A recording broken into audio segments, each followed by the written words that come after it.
to learn about a nonprofit who we maybe haven't been familiar with before. So we always appreciate getting the opportunity to talk to people to find out what their mission is and what some of the organizations serving in Southern Illinois are doing. And so Tom and I are really excited about this one. It's a new organization to us. You'll be able to tell everyone a little bit about it, but I don't know if it's brand new or just new to us.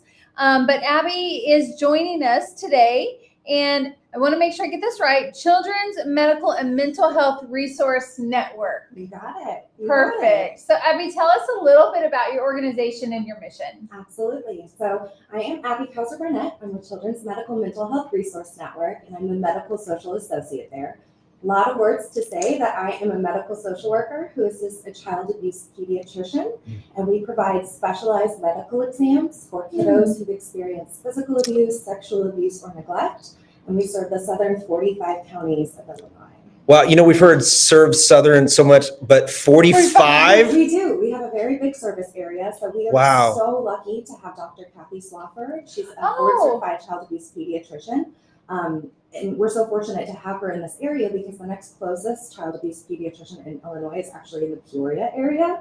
So families would have to either go out of state, Missouri, or travel further up north. So we're so thankful that we've got her with us in Southern Illinois to serve our families. For those of us that don't understand the certified physician part of this, what is that position? What does that mean to those of us that don't understand? Absolutely. So she is an expert in her field. She is considered an expert in child abuse pediatrics, so a little bit different than normal pediatrician. She's board certified pediatrician as well. But when we're dealing with issues like child abuse and neglect, physical abuse, sexual abuse, those are specific things that not all physicians are as familiar with. They may not be as well versed in the different anatomy of children or the different presentations of injuries, whether those could be inflicted injuries or accidental injuries. So she is absolutely well versed. She's an expert in her field and stays up to date with all the current research having to do with child abuse.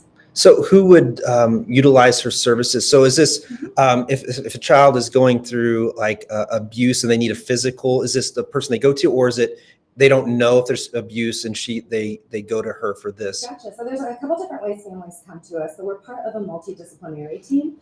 So we work with child advocacy centers, DCFS, law enforcement, other medical providers. We take professional referrals from those sources. So when there's a kiddo who maybe has an injury or a kiddo who's had a disclosure of abuse, they would refer them to our agency, and we would complete a head-to-toe examination on them to make sure that there's no lasting injuries from the child. Maybe there is some evidence on the child's body that supports their disclosure, and that would go into our report and then go to those professional sources as well, so DCFS, law enforcement if needed. This is a lot to process. It is. It's a lot heavy, I know. Well, and this is why we have this. Like, back to assumptions. We've talked about assumptions today. Like, I'm just like pediatrician. They all know this, right? It's like they know what to look. And so to know that we have that in our area, I'm blown away. I'm sad that we have to have it. But I'm kind of with you. I'm a little speechless in this too, because we learn about all these services that I didn't even know we needed. Or that were there. And that's, a lot of people don't know we exist unless, unfortunately, they've experienced our services or another professional capacity that they've worked with us. But we're so glad that we can be there for families, because our agency, we understand going to the doctor is scary for a lot of kids. Like, I was scared of the doctor as a child. And then when you're dealing with a subject like child abuse and neglect, that just kind of compounds the scariness factor. So our agency does whatever it takes to make sure that when children come to our office, they have an experience where they're safe and they're supported and they're comfortable. And honestly, our goal is for every child who leaves our office to be laughing and smiling and talking about how they loved coming to our office. We want to take that scary factor away from them. I love the fact that you said it a couple of times. You mentioned the word kiddos. I love that. I referred to my kid for many times kiddo. And I think you don't hear that a lot, but that's amazing. And I know this is exciting. You brought props. I did. So show us, other than, I don't know if everybody can see, you're missing the opportunity, but she's got this dinosaur dress. She's got dinosaur necklaces. I'm going to tell you, Those are earrings. Oh, Nick, sorry, earrings. Dinosaur earrings. Yes, thank you for correcting me. But it's just, I love the fact you meant about leaving there laughing and smiling and fun, and you are the epitome of that. So, all right, show us some of these props that you have and tell us a little bit about them. Absolutely. So from the moment kids walk into our space, again, we want them to feel comfortable and safe and supported. So every little detail that we have around our office is done in a way to help them feel that way. So instead of using things like scratchy doctor's gowns, we've all worn them, open in the back, embarrassing, they're not comfortable. We utilize what we call brave gowns. So these are super soft, almost like a t-shirt. What? I matched it today. And so they fully close in the back. There we go. There we go. So these come in itty bitty sizes up to our teenagers because sometimes they need to dress like dinosaurs. Can I get an extra large? They make them. They make them. And so we wow. give kiddos, when they come into our office, they get to choose what gown. We have firefighters and princesses and police officers and sports players. And so they get to choose what makes them feel brave and empowered for their employment. And I can say, since we started utilizing these, we used to have kiddos who would refuse to put on a medical gown. Understandable, we'll work around that. But since we started implementing these, we actually have trouble getting the gowns off the kids at the end of the visits. They want to keep them on and go home with them, which unfortunately I can't have them do at this point. But that's something that has really helped us, help the exam process go a lot more smoothly, and again, help them feel brave for seeing the doctor. So my other prop I brought, this is my assistant. I always tell kiddos when they come to see us that we're a little bit cheesy there, and most of the kiddos do not mind. Are you hiring? Because I feel like I missed my call. I feel like I missed my calling. I might need to come there and work.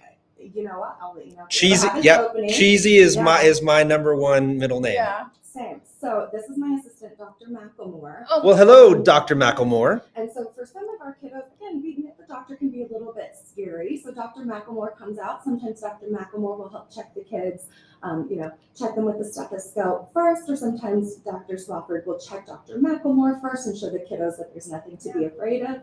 Again, we're going to do whatever it takes to make sure kiddos feel safe and supported in our environment. You want to go there, don't you? That is just amazing. I don't know if you can tell. It's not very often that I'm having to hold back tears, but this is one of those times. I had a couple moments there for a second too, because I was like, wow. And it's the awkwardness of this is the seriousness of what you guys do. But at the same time, I'm like, man, this is like fun. But I'm like, I'm not supposed to say that. I'm not supposed to say this is fun and this looks like a great place to go to. But I think what you guys have done is absolutely amazing. And I can tell that your heart is in it. And I love the cheesy factor. And I'm sure the kids appreciate that even more. They do. And it's amazing to me because, from our little bitties, even to our teenagers, they wholeheartedly kind of jump into this world that we've tried to create for them, again, of safety and comfort. And at the end of every exam, we have what I call my magical courage cabinet. It's painted with unicorns and rainbows and outer space. And the courage cabinet only opens when kids have been extremely brave for the doctor, which of course they all have been. I was about to say, come on now. It opens every time for them. It's amazing. So the kiddos get a chance to open that, and then we have bags in there that have different fidgets and regulation tools and a stuffed lovey that they can take home with them. And it's amazing to me that even, the oldest teenagers that we get who you think would not jump in on that magic, jump in on it and humor me sometimes, but enjoy getting to open that and, delve into that kind of magical world for just a moment. And then they get to take those items home with them. So much to process. I know Michelle's a little speechless here, so I'll jump. I always try to make sure we all have, everybody's involved. But so the funds raised today, what do you hope they go to? I'm going to guess if they go into the gowns to buy more gowns. They are. They actually. I knew it. Yes, you're right. So they've expanded sizing from brave gowns. So we always try to kind of keep up, making sure we have all-inclusive sizings. We offer the same kind of different fun gowns per each sizing. And then unfortunately too, over the years, we've lost some of our gowns to different things. So replacing those that we've lost. But we also are going to be using the funds to, again, keep our space that fun, welcoming, safe environment. So using things like fidgets and regulation tools, we have those from the moment the kids walk into our lobby. We kind of work with them on what works for them, whether that be poppets or water timers. And then when we find a tool that works for a kiddo, we send that home with them so that they can continue, because once they leave our office, for a lot of our kiddos and they're involved with the child welfare system, we're continuing some stress and anxiety. So we want to send them with whatever tools to kind of continue on in that journey. So keeping us stocked up on things like that. Yeah. We also utilize, instead of like the paper on the doctor's bed, we use sheets, like fabric sheets, again with unicorns, space, all those different things. So keeping us stocked and things like that. And keeping our Courage cabinet stocked for our kiddos. So that way we've always got items that we can send with them. We send toiletry items. For some kiddos, we're needing to replace some clothing while we're there.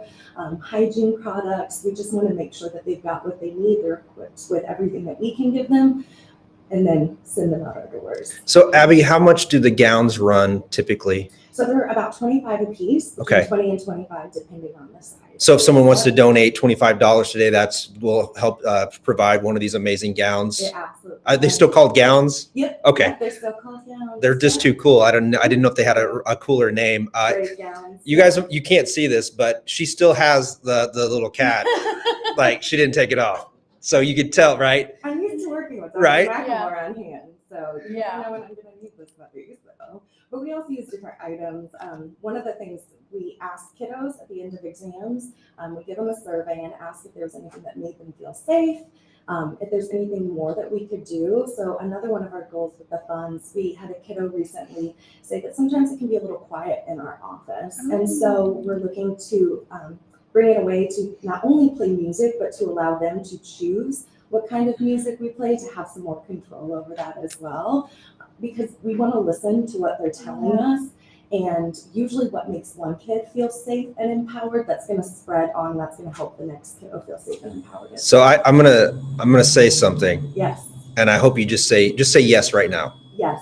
You absolutely need to be doing some Facebook Lives and some podcasts. You are absolutely captivating. I think if kids could see you, I feel like I'm watching like one of the kids shows when I was growing up watching, because I'm captivated. I know. Right? You need your own Facebook Live or podcast show.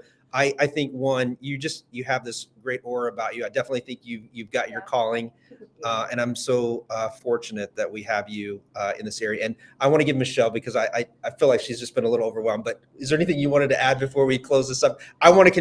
We've extended this, but it's been great.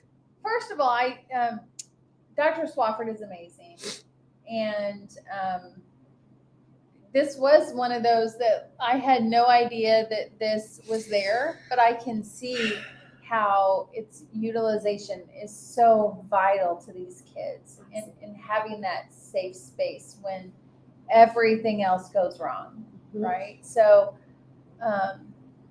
I just encourage everyone about the importance of what this means for these kids. And Tom, you're right. Like seeing this picture of you and who you are, I can only imagine how wonderful kids feel when they come to see you and Dr. Swafford. And so you're doing an amazing, amazing thing.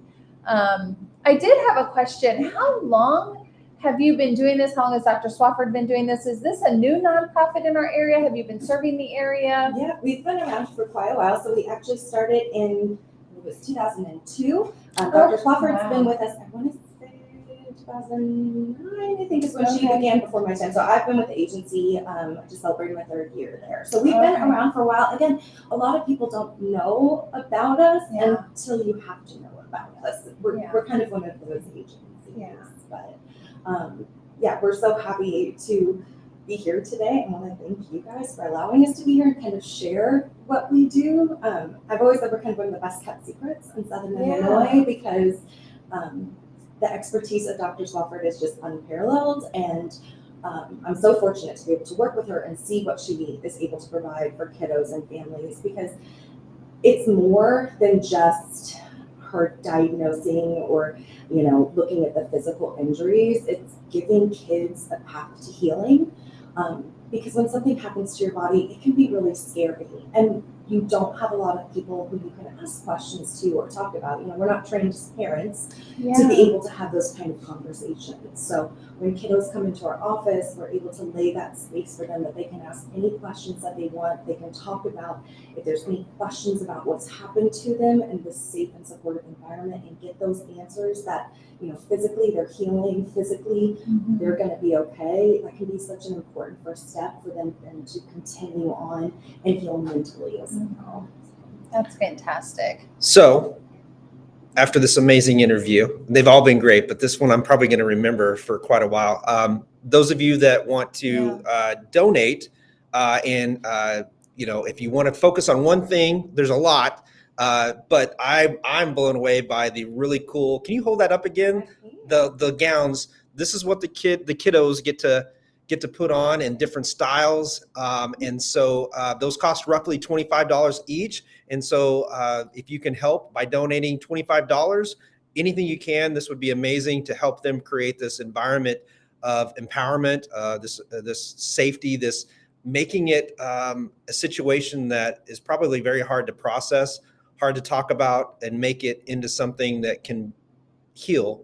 To give them the opportunity to heal, then I suggest you donate. And I'm you know what, I'm gonna donate $25 today. I'm gonna commit to that, and I hope somebody else will do that too. And Abby, what a joy to have you here today.